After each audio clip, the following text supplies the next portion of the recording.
Hey guys, so first of all, it was great seeing most of you on the Zoom meeting the other day. That was awesome. I got all my essentials here, my calculator, my notes that helps me flow so my videos aren't 20 minutes long, my Diet Pepsi, and it's my birthday, so I got myself a little frosting. Just eating it right out of the can. Pretty good stuff. I can do that on my birthday. Alright, we're going to get started. Today we are reviewing distance formula and Pythagorean theorem. I know some of you are still getting ready to take the ACT, even though it is called off right now. It will reopen, so definitely something that will be on there and that you need to review. So first we're going to look at the distance formula.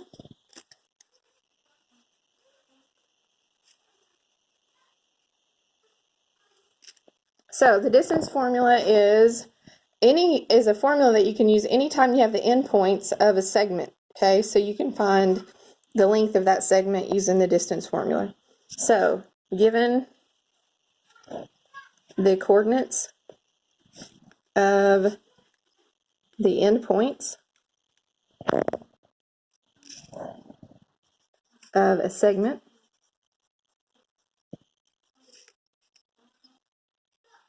you can use the distance formula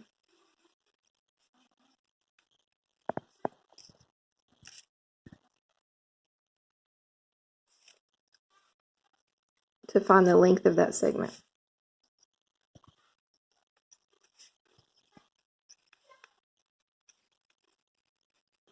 If you remember, it looks like this, big O square root. It's x minus x quantity squared plus y minus y quantity squared.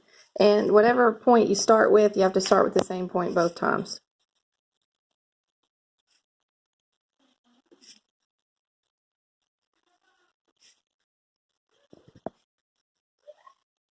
Okay, so we're going to do a quick example. Get out your calculators, have your calculators ready, because you can do this by hand, but it's so much easier in the calculator. So on the ACT, you really don't need to waste time trying to do it by hand when you can plug it into your calculator. The ACT takes long enough. You're going to want to save time. Okay, so we're going to find the distance of the segment between negative 3, 3 and 1, 6. So big square root. So like I said, I don't put my little ones and twos. I just start with the same order pair both times. Okay, so I'm going to start with this one. So my x is negative 3 minus my other y, my other x, which is 1. Sorry, I didn't mean y. Then, since I started with negative 3, I got to start with 3 minus 6 squared. Now, you can simply plug that straight into your calculator. Square root, open parentheses, negative 3 minus 1, close parentheses, squared, plus, open parentheses, 3 minus 6, close parentheses, squared, equals 5. Okay, if you don't have a calculator, you might need to work it out by hand. So negative 3 minus 1 is negative 4. Negative 4 squared is 16. 3 minus 6 is negative 3. Negative 3 squared is 9. That's 25. Square root of 25 is 5. Either way, you get 5. Okay, so that is the distance formula. Pretty easy. I know you guys had it a million times, so it should be just review for you. All right, same thing. We're going to go over distance formula now, which also should be very easy Pythagorean theorem, which also should be very easy for you. So, first of all, you need to remember what a right triangle looks like, and that the two sides that make the right angle are always A and B. These are legs. It doesn't matter which is which. Okay, that could be B and that could be A. But the hypotenuse is always, always, always C. Whoops, that's a S. All right. And the formula is leg squared plus leg squared equals hypotenuse squared. A squared plus B squared equals C squared. Okay. We use this to find sides of a right triangle. Okay, so we're going to use this formula. Let's look at an example.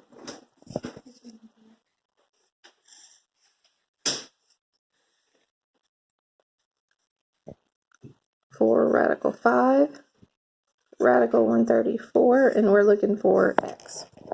All right, so we're going to use Pythagorean theorem. Okay, one of our legs is 4 radical 5, so we're going to say 4 square roots of 5 squared, plus our other leg is x, so we just let it be x squared, and our hypotenuse is square root of 134 squared. Okay, now we're going to simplify this or solve it. All right, so right here, when you're doing a number and a radical together squared, you're going to square the number outside the radical, that's 16. And then you're also going to square the square root of 5, which just cancels into 5. So you end up with 16 times 5, which is 80. Okay? You can also plug that straight into the calculator. 4 square roots of 5 in parentheses. Close, square the whole thing just like it looks. Okay? Looks right here. Looks the same right here. Press equals, you get 80. So either way is fine with me. Okay? All right, so plus x squared. And squared and square root, there's no number on the outside, so those are just going to cancel and leave 134. Again, you can put that in the calculator if you want to. So now we're going to subtract 80 from both sides. And you get 54. And then that's x squared, so you got to square root both sides. Cancel that out. Square root 54 in the calculator. 3 radical 6. So 3 radical 6 would be your answer. Don't change this to a decimal because your problem here is in radicals, right? There's radicals in the problem, so leave your answer in radicals. If there was decimals in the problem, put your answer in a decimal. If there's fractions in a problem, put your answer in fractions. Whatever the problem is, that's the way you want to leave your answer, okay? So this is the Pythagorean theorem. Now, there's some shortcuts, all right? Some calculator shortcuts, I guess. So I'm going to give those to you. You can use them if you want to, but just like any shortcut, you can always take the long way. All right, so notice up here, I was looking for a leg. So what did I do? I took the hypotenuse, which was square root of 134. Okay, I squared it, but anyway. Then I subtracted the other leg, squared, and that ended up and took the square root of both sides, and that ended up with my answer. So if I'm looking for a leg, it's leg. I can square root it because I'm going to end up square rooting it anyway. See right here. I can square root it first in my calculator. I can take the hypotenuse squared and minus the other leg squared. So I took the hypotenuse squared minus the other leg squared and then square rooted it. That's exactly what you're doing here. Okay, just one swift move of the calculator. So if I was typing that problem in there, I would say square root of the hypotenuse. Whoops, let's square it. Start with your parentheses.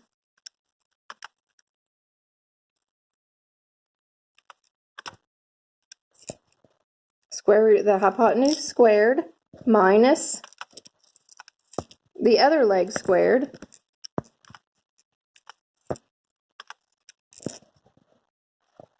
equals 3 square roots of 6, which is exactly what we got. So you can type it in one little formula in your calculator. Now, there's also one for the hypotenuse. It's going to be leg squared plus leg squared. Okay, so hypotenuse is the subtraction one, the one that has hypotenuse underneath. The two that have legs is an add. All right, so that's your two just kind of calculator shortcuts depending on what you're looking for. If you're looking for a leg, use this one. If you're looking for hypotenuse, use this one. Okay, all right, so we're going to move on to the converse now of the Pythagorean theorem.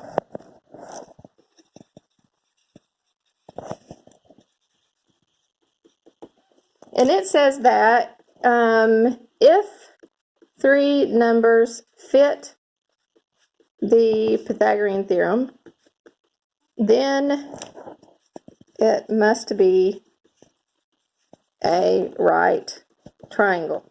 Okay? If 3 numbers fit the Pythagorean theorem, then it must be a right triangle. So let's look at an example here. Can can 3, 4, and 5 be a right triangle? Now, some of you know already because you remember this from before that this is what we call a triple. We're going to go over that in a minute. But can this be the right triangle? So let's see, does it fit? So our Pythagorean theorem is a squared plus b squared equals c squared. So first of all, c is the hypotenuse. It's always the biggest.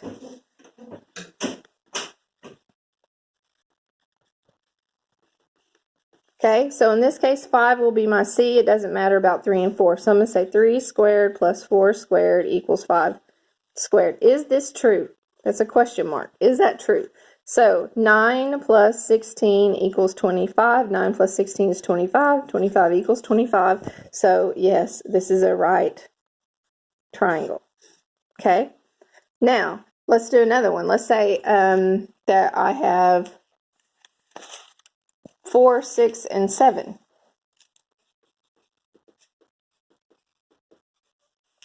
All right, are these the sides of a right triangle? Does this form a right triangle?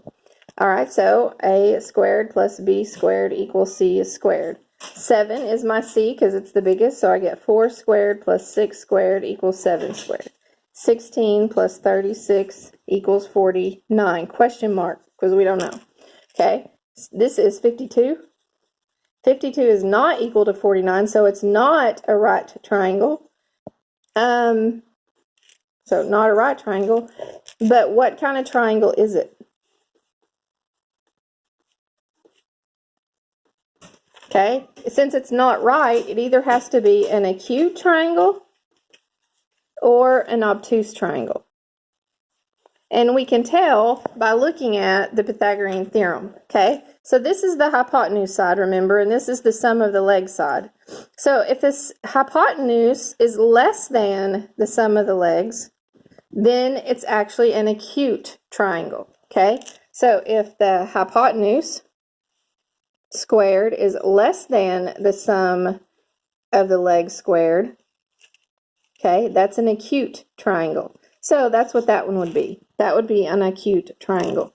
If the hypotenuse squared is greater than the sum of the legs squared, okay, that's an obtuse triangle. And obviously, if it's equal, we get this equal, which is a right triangle. So you can tell what kind of triangle it is simply by doing the Pythagorean theorem on those, and you can tell if it's right or not, and if it's not a right triangle, what kind is it? Okay? All right, so my last part that I'm going to cover is the triples. So I'm going to do this really fast. All right, triples. Triples are like any three numbers that fit the Pythagorean theorem.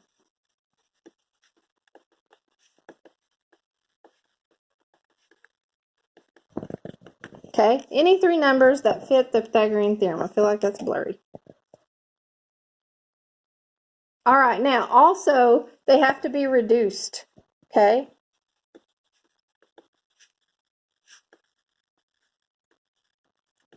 For example, we just learned that 3, 4, 5.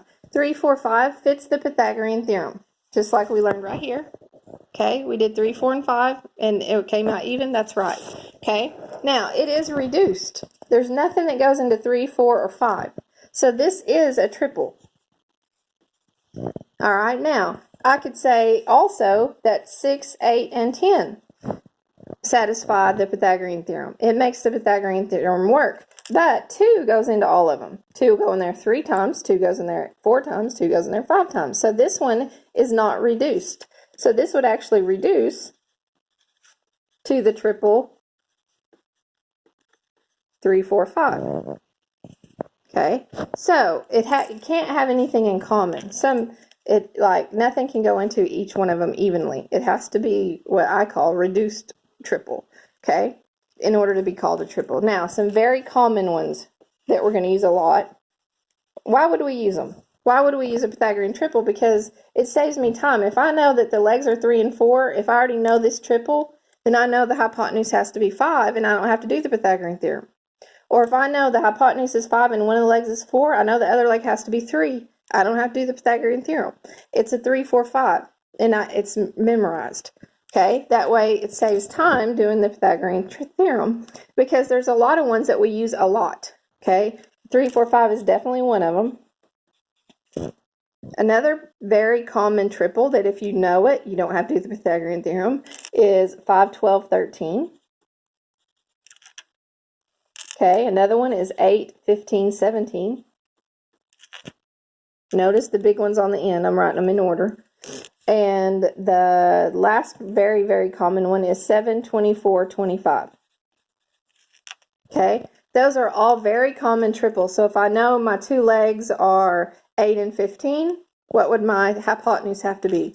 It would have to be 17. If I know that my hypotenuse is 13 and a leg is 12, then my other leg has to be 5. Okay, but this has to be your hypotenuse. This last number has to be the hypotenuse for the triple to work. Okay, all right, so that does it for the Pythagorean theorem and distance formula. Quick review for you. Good luck on your assignment. I love you guys and have a great day.